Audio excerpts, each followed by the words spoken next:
Howdy everyone.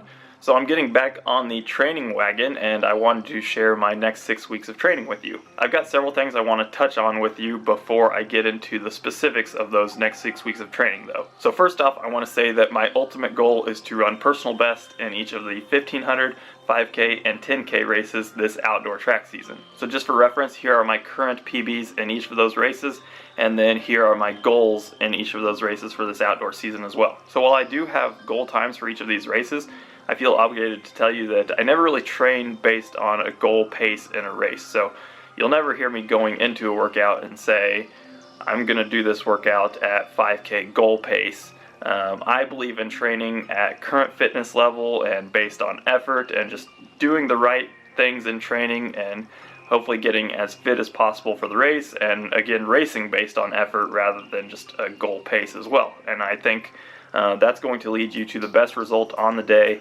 based on weather, based on how fit you are, and then hopefully that's good enough to achieve your goal. But either way, the goal is to do the best you can. So that's my philosophy on that. So in my pursuit of hunting these personal bests this outdoor season, I've got things broken up into 3 phases.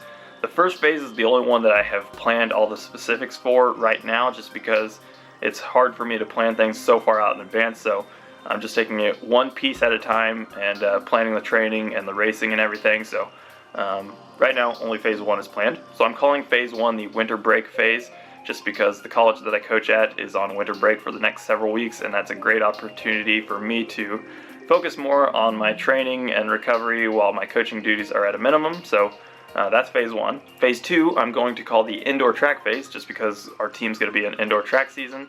That doesn't necessarily mean I'm going to race indoors, but I do hope to get indoors for a race or two, and then hopefully a road race or two during that phase as well. But that will last from about late January through all of February and early March.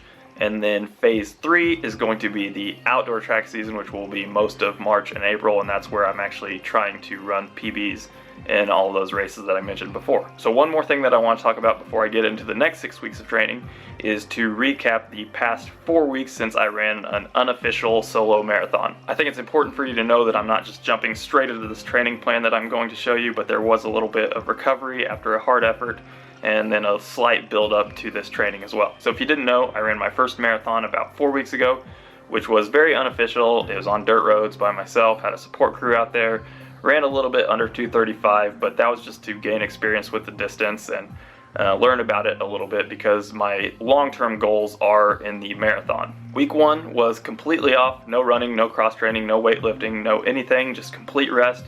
Took me about 5 days to get rid of the soreness. Friday, Saturday, Sunday, I started feeling pretty good. Week 2, I took a few more days off, so I took 10 straight days off after the marathon before I even thought about running again. So then I ran a little bit on Thursday and Friday, mainly because I was in Sacramento, California for the Division II National Cross Country meet, and I couldn't resist running on a well-groomed golf course / cross country course out there with beautiful weather. So on Thursday, I ran 6 miles total with some roughly 200 meter pickups, did 4 of them, very easy running throughout. And then Friday, I had a little bit of the NCAA vibes going and just wanted to run fast. So I ran over the men's 10K course and ran that in about 38:03, I want to say.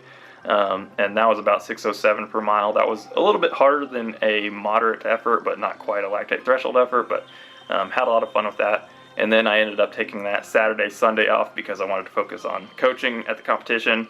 And then Sunday we were traveling back home, so took Saturday, Sunday off, only ran 2 days in week 2. Week 3, I was just getting back into running consistently again, so I ran 6 days that week, put in a total of 42 miles, and most of that was easy running, but I did have a little bit of hill work, dedicated hill work one day where I did some high knees, bounding, and some short sprints up the hill.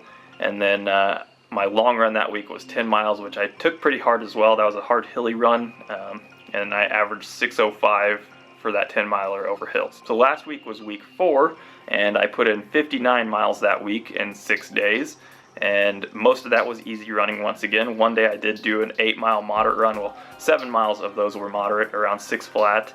And then another day I did some very light speed economy stuff where I just did 8 times 200 with 2 minutes rest. Only ran 34 seconds per 200, just trying to get the wheels turning a little bit.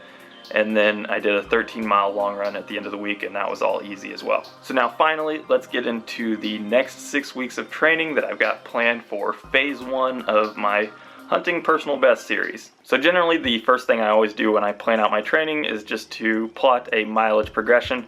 This isn't much of a progression. I didn't put a whole lot of thought into this. I didn't get super aggressive with how high I'm getting with the volume, but I'm just building up pretty quickly to kind of my sweet spot between 80 and 90 miles. I just wanted 1 week that kind of spikes up a little higher than the rest, but some of you might see this as a very aggressive mileage build, but that all just depends on what your background is. So me personally, 80 to 90 miles, I averaged about 85 miles for most of the fall, so that's kind of a sweet spot for me where I can handle it pretty comfortably. So like I said, I didn't put much thought into this mileage progression, but these are just kind of targets for me to hit. I'm not set in stone on these. If I'm within about 5 miles above or below this, I'm going to be pretty happy. So not too important there. So the next thing that I plan for every week is the lactate threshold workout. In this video, I took quite a bit of inspiration from my sub 15 5K training. So you'll see a lot of similar concepts and progressions in this compared to that. Now, I'm not going to get super scientific with this, but working on your lactate threshold is one of the most important things you can do as a distance runner. In its most basic terms, it just improves your ability to sustain a faster speed for a longer period of time. So I'm breaking my lactate threshold workouts into 2-week segments. So every 2 weeks, I'm going to add about 2,000 meters to my lactate threshold workouts. The first workout in each 2-week segment is going to be made up of lactate threshold repeats. Most of those are going to be 2K. So start with 4 times 2K, then 5 times 2K 2 weeks later. And then in the third cycle, I plan to do either 4 times 3K or 6 times 2K, but still getting 12K of volume. In these lactate threshold repeat workouts, I plan to follow a 5-to-1 work to rest ratio, which means I'm resting for about 20% of the time that I'm running. So if I'm doing 2Ks, that works out to be about 120 rest, and if I'm doing 3Ks, that's about 2 minutes rest. I intend to do all of these lactate threshold repeat workouts on grass. I've got a 1K grass loop that I like to use for these. So that's why you see one of these lactate threshold workouts shifted later in the week instead of being on Tuesday like the rest of them, because I'm going to be back home at my parents' house for a period of time. So I just shifted it later to where I'll be back here in Pittsburgh to use the same environment for this workout. I also plan to run a pace of about 326 per 1K or 530 per mile on all of these workouts as well. So then the second workout of each week, the continuous lactate threshold run, I would like to be able to do that at the same pace, but I'm not sure if that will be doable on the grass loop that I have, but I may give it a try, and I've got varying distances for each of those. That just kind of depends on the place that I'm doing it at. Like I could be doing it on mile section dirt roads here in southeast Kansas, which means it's more convenient just to use miles. So I'm going to get roughly the same amount of volume as the first lactate threshold repeat workout, and it'll be close enough. So the next component of each week that I planned is the long run. I owe a lot of my success in distance running to the long run, but I'll be honest, in this phase of training, I'm not prioritizing the long run as much as I normally would. Basically, I'm just building up the volume of the long run to match the weekly mileage progression, and I also alternate every week between a long run that's completely easy and a long run that has at least some portion moderate in it, which can be roughly translated to like marathon pace or marathon effort. In my training leading up to running just under 107 in the half marathon, the long run was the cornerstone of each week, and I did several 16 to 18 milers where I'd average under 6 for those, but I'm not going to be attacking that as hard during this phase. So even the moderate portions on these run, I don't want to get after them too much, but just get somewhere around 6 flat pace on those moderate portions. The third thing that I planned into most weeks was some kind of hill work, and this is going to be my opportunity to work on my explosiveness and true speed. I was born with hardly any talent in the speed realm of things, and the little bit that I had, I've definitely lost some in the past couple years, so I think that's important for me to gain that back and hopefully build upon that a little bit. So these days are going to be dedicated to work on a little bit of explosiveness and pure speed,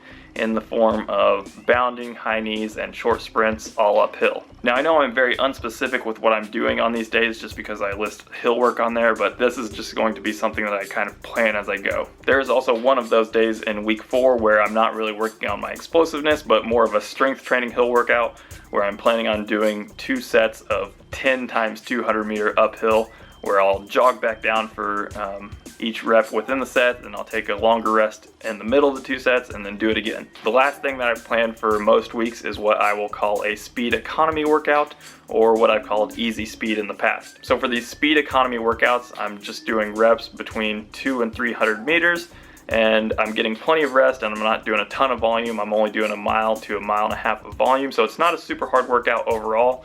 But it's just a chance to work on something close to mile race pace, but far away from all out. So for the first couple speed economy workouts, I just plan on doing 200 and 300 meter reps at 33-second 200 meter pace. And then for the last 2 speed economy workouts, I want to bump that up to 32 seconds per 200 meters. In week 3 for the speed economy workout, you'll also notice that I have some 30 meter flies beforehand. I've never done 30 meter flies, but I'm putting those in there just because I want to do them. I've never done them before, and I don't have any other day in that week that's dedicated to true speed work, and I do want to work on that each week. So I just plan on doing 4 30 meter flies with full rest, just all out sprints for 30 meters, and then I'll do the speed economy reps after that. So that's all of the specific training that I have planned for phase 1.